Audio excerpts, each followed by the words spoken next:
अस्सलाम वालेकुम। आप देख रहे हैं फेसबुक और यूट्यूब। उम्मीद करता हूँ आप सब खैरियत से होंगे।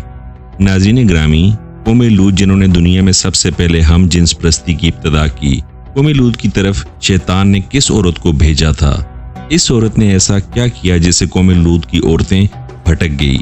ये कौन थी और इसने कौम लूत की औरतों को क्या सिखाया था? शैतान अल्लाह का नाफरमान और बनी आदम का सबसे बड़ा दुश्मन है, जो मुख्तलिफ तरीकों से लोगों को धोखे और फरेब में मुब्तला करता रहता है, इन्हें बरगलाता है। कुरान और हदीस के मुताले से पता चलता है कि शैतान सिर्फ एक मखलूक नहीं है, बल्कि इब्लीस की एक पूरी नस्ल है और इसकी बेशुमार औलाद है। कुरान मजीद में शैतानी ज़ुर्रियात का जिक्र मिलता है, जो शैतान के चेले और इसके कामों में इसके मददगार हैं और मुआविन हैं।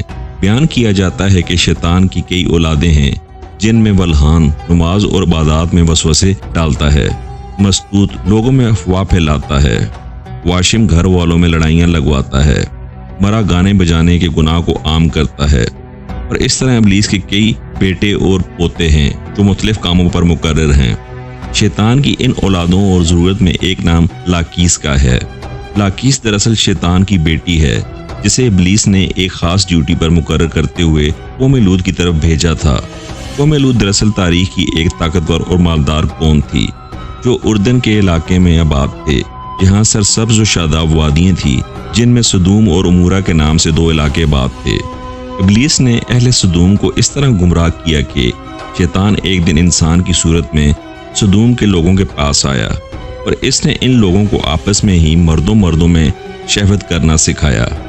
इन लोगों को ये बुरा अमल बहुत पसंद आया, लिहाजा ये लोग आहिस्ता आहिस्ता इस अमल के आदी बन गए और वो रोज़ाना बदफेली करने लगे।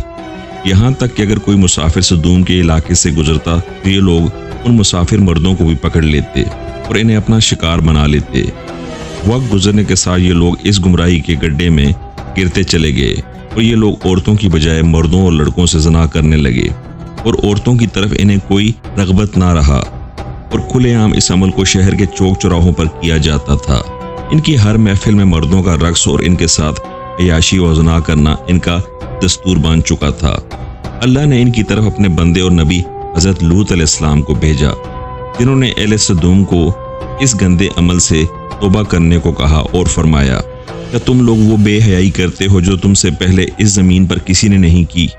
तुम मर्दों के पास जाकर अपनी ख्वाहिश पूरी करते हो और अपनी औरतों को छोड़ देते हो। तुम लोग हद से गुजर चुके हो। लेकिन कौम लूत पर इन वाज़ व नसीहत का कोई असर न पड़ा, बल्कि वो उल्टा लूत अलैहिस्सलाम के खिलाफ हो गए और इन्हें मजबूर करने लगे कि तुम इतने ही नेक और पाक हो तो इस बस्ती से निकल जाओ। अहले सदूम का मर्दों से ज़ना करना और बदफेली सिर्फ एक गुनाह ही नहीं था, बल्कि इस अमल से खुदा के बनाए हुए ख़ानदानी निज़ाम को तबाह बर्बाद कर रहे थे और ऐसे संगीन जुर्म की इब्तिदा कर चुके थे, जिससे अफज़ाइश नस्ल का पूरा कुदरती निज़ाम बर्बाद हो रहा था। बहरहाल जब कौम लूत के मर्दों ने अपनी औरतों से कुर्बत करना और इनसे अपनी ख्वाहिश पूरी करना छोड़ दिया, तो इब्लीस के लिए ये एक सुनहरा मौका था कि वो इस कौम में एक और नए गुनाह की इब्तिदा करे। लिहाजा इब्लीस लईन ने अपनी बेटी, जिसका नाम लाकीस था, इस अहले सदूम की तरफ भेजा। लाकीस जन्नात और शयातीन में सबसे ज़्यादा हसीन और जमील और खूबसूरत थी। इब्लीस ने इसे हुक्म दिया कि वो एक खूबसूरत औरत की शक्ल इख्तियार करे और कौम लूत की उन औरतों के पास जाए और इन्हें हम जिन्स परस्ती का तरीका सिखाए, जिन्हें इनके मर्दों ने छोड़ दिया है। लिहाजा लाकीस एक खूबसूरत औरत की सूरत में इन औरतों के पास आई और इनके पास आकर कहने लगी, मैं तबाह बर्बाद होगी कि मेरा शोहर मुझे छोड़कर एक नौजवान मर्द के साथ बदफेली करता है। लिहाजा अब मेरी जवानी और मेरा हुस्न सब कुछ तबाह बर्बाद हो गया और सब यूं ही रायगां चला जाएगा। ये सुनकर कौम लूत की दीगर औरतें भी बवेला करने लगी और अपने शोहरों को बुरा भला कहने लगी। फिर लाकीस ने इन औरतों से कहा, हम भी इन मर्दों से बेनियाज हो जाएंगे और इनकी तरफ रग़बत ना करेंगे। जिस तरह से वो हमसे बेनियाज हो चुके हैं, हम सबको इन मर्दों की कोई ज़रूरत नहीं। हम अपनी ख्वाहिशात को आपस में ही पूरा कर सकते हैं। इस पर इन औरतों ने लाकीस से पूछा कि वो कैसे। लिहाजा लाकीस कौम लूत की एक रईस और खूबसूरत औरत के पास आई और इसके साथ बदफेली की। इन औरतों को औरतों से हम जिन्स परस्ती का शैतानी तरीका सिखाया। इस रईस औरत को ये अमल बहुत पसंद आया, लिहाजा वो औरत सदूम और उमूरा की दूसरी औरतों के पास गई और इन सब को भी इस तरह करने को कहा। اور عورتوں کے درمیان ہم جنس پرستی کے اس طریقے کا آغاز ہوا۔ جب ان مردوں نے دیکھا کہ عورتوں کے ساتھ ہی اپنی شہوت کو پورا کر رہی ہیں تو ان مردوں نے اپنی عورتوں کو اس بدفعلی سے منع نہیں کیا۔ وہ خود بھی ہم جنس پرستی کے گناہ میں ملوث رہے اور اپنی عورتوں کو بھی اس گناہ میں شریک کرتے رہے۔ آخر کار جب قوم لوط کی سرکشی اور گناہ حد سے زیادہ تجاوز کر گئی، اللہ تعالیٰ نے ان پر پتھروں اور آگ کے انگاروں کا عذاب بھیجا، جس سے ان کے جسموں کے پرخچے اڑ گئے۔ سدوم اور عمورہ کی 5 بستیاں بالکل تباہ و برباد ہو گئیں۔ سدوم اور عمورہ کے ان علاقوں میں ہونے والے اس ہم جنس پرستی کے گناہ کا ذکر نہ صرف اسلام بلکہ توریت اور انجیل میں بھی ملتا ہے، جس میں ان علاقوں کو گمراہ کن علاقے سن سٹی کہا گیا ہے۔ اس کے علاوہ صحیفوں اور قدیم یونان کی تاریخی ریکارڈز میں بھی سدوم کے گنہگار شہر کا ذکر ملتا ہے، جس کے مطابق سدوم اور عمورہ تاریخ انسانیت کے وہ پہلے علاقے تھے جہاں سے ہم جنس پرستی یعنی ہوموسیکشولیٹی کا آغاز ہوا تھا، اور ابلیس کی بیٹی لاکیس نے بعد میں اس گھناونے گناہ میں مزید اضافہ کرتے ہوئے وہاں کی عورتوں کو بھی ہم جنس پرست بنا دیا، جسے جدید دور میں لیسبین کمیونٹی کا نام دیا جاتا ہے۔